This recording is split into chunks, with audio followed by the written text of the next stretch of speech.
Este es el discurso de Nayib Bukele que destrozó a Joe Biden. El presidente estadounidense, Joe Biden, recibió este tremendo mensaje por parte del mandatario salvadoreño, Nayib Bukele, acusado de violar la democracia en su país. Por muchos es jactado de dictador, pero en este discurso les cayó la boca a todos. Bienvenidos a Alfa Producciones. Si te gustaría saber más de esta información, te invito a que te quedes viendo, pero antes, dale me gusta y no olvides suscribirte activando las notificaciones para no perderte de ninguna noticia. Con este discurso, Nayib Bukele cayó a Joe Biden y envía contundente mensaje a Soros. No es secreto para nadie que Estados Unidos es una de las potencias mundiales, por ende muy poderosa. El presidente estadounidense Biden ha tratado de intervenir en El Salvador en varias ocasiones, diciendo que allí hay faltas democráticas y con lo de la guerra contra las pandillas que impulsa el gobierno de Nayib Bukele, aseguran que se están faltando a los derechos humanos de los pandilleros. Los medios de comunicaciones dirigidos y pagados por Soros son los principales responsables de difundir noticias falsas, con mentiras, con la finalidad de perjudicar al mandatario salvadoreño. Sin embargo, como lo dijo el presidente, en El Salvador ya no les creen sus mentiras, pues todos saben de dónde proviene. Dicho esto, veamos lo que decía Nayib Bukele en el CIPAC con respecto a este tema. They abuse their powers. They persecute political opponents. In El Salvador, we don't weaponize our judicial system to persecute our political opponents. A practice that may sound familiar to you, but we don't do that there. And who's the dictator?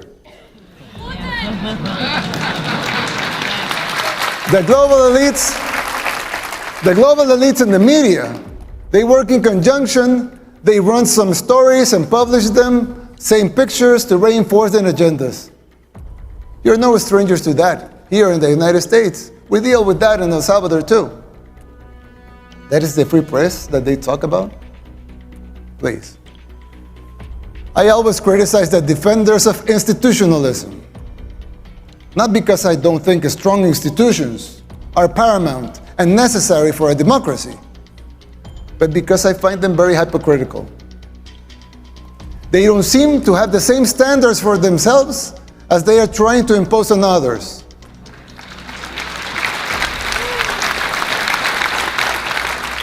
But there's yet another component that is more dangerous than a simple double standard. Institutions were created to serve the people and not the other way around.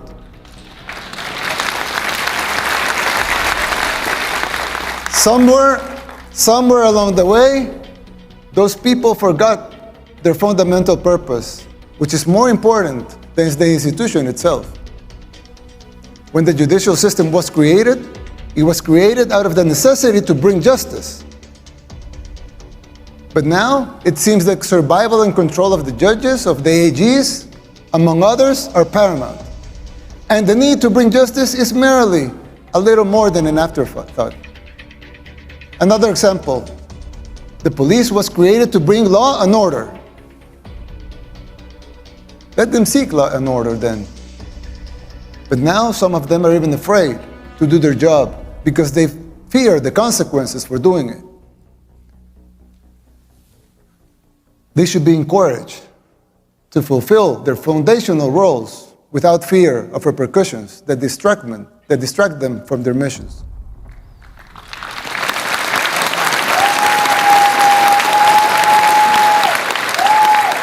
If the police was created to bring law and order, let them bring law and order. If the judicial system was created to bring justice, let them bring justice.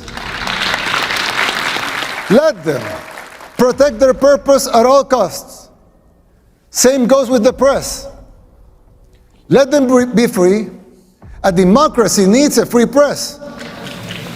But to enjoy that membership, you must adhere to your duty as a reporter. Report the facts. Don't be a puppet of those who finance you or finance the organizations that you work for.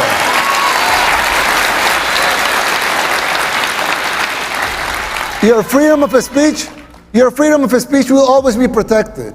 We believe in free speech. Everyone here believes in free speech.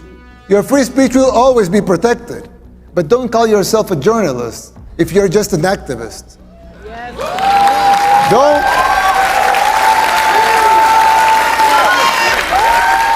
Don't call yourself independent if you depend in open society.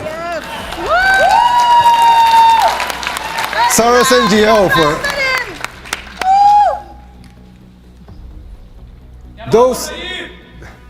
those sacred institutions have morphed away from the reason they were created.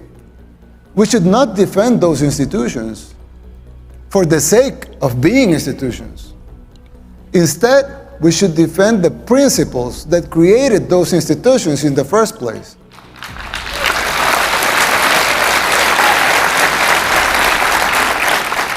It's troubling to see that this is happening everywhere. Not only in El Salvador and the United States, it's happening everywhere. But even here, in the United States, in the most powerful country in the world, even here, it's happening. America should listen to these words, not because the El Salvador model should be replicated here, but because these specific examples apply to any nation that has lost or is losing its way.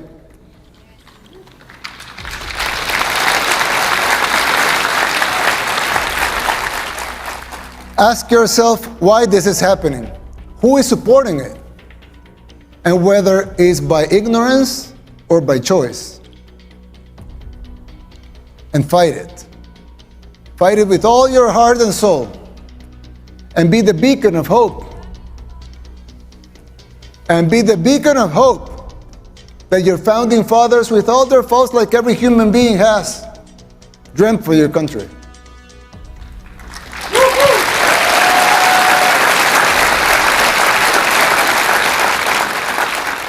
Fight for your freedoms, for your rights. Fight for the original purpose of these institutions and not their mere existence. It's still not too late. It can be done.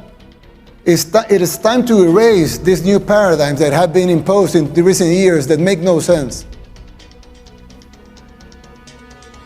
If you just free your minds from those invisible chains, you could do it.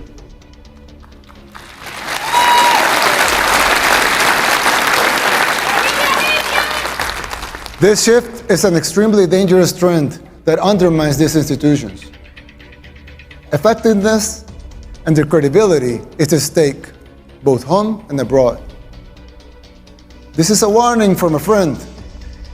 You should adhere to their foundational principles and purposes and denounce this new institutionalism. Now, you would think that's it. As it wasn't enough, right? But unfortunately, there's more. There are other symptoms that are even more difficult to diagnose. For instance, the financial situation of the United States.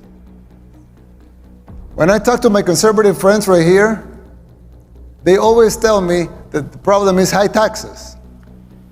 But they're wrong. Of course, high taxes are extremely high here in the United States. I give you that. You're right in that. But that's not the real problem. The real problem is not the high taxes themselves, but the fact that they are not even really funding the government. Not even those high taxes, higher than a lot of places in the world, not even those taxes are really funding the government. So who's financing the government? Government is financed by treasury bonds, paper. And who buys the treasury bonds? Mostly the Fed.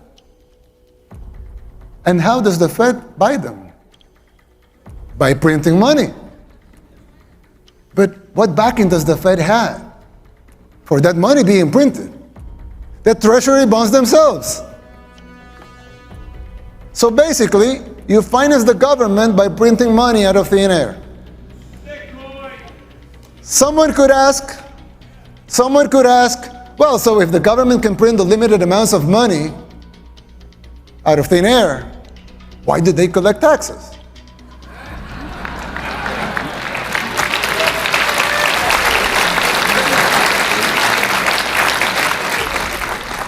I mean, in theory, it would make sense, right? If they can print unlimited amounts of money, why would they need taxes for? The answer is simple, but it's very shocking. The real problem is that you pay high taxes only to uphold the illusion that you are funding the government, which you are not. It's shocking, but it's true. The government is funded by money printing, paper backed with paper, a bubble that will inevitably burst. The situation is even worse than it seems, because if most Americans and the rest of the world were to become aware of this farce, confidence in your currency would be lost, the dollar would fall, and the Western civilization with it. If the next president of the United States doesn't make the necessary policies and structural changes, sooner or later that bubble will burst. There's still time. You don't have to make the same mistakes we did in the 60s and the 70s. You can still jump before the water boils.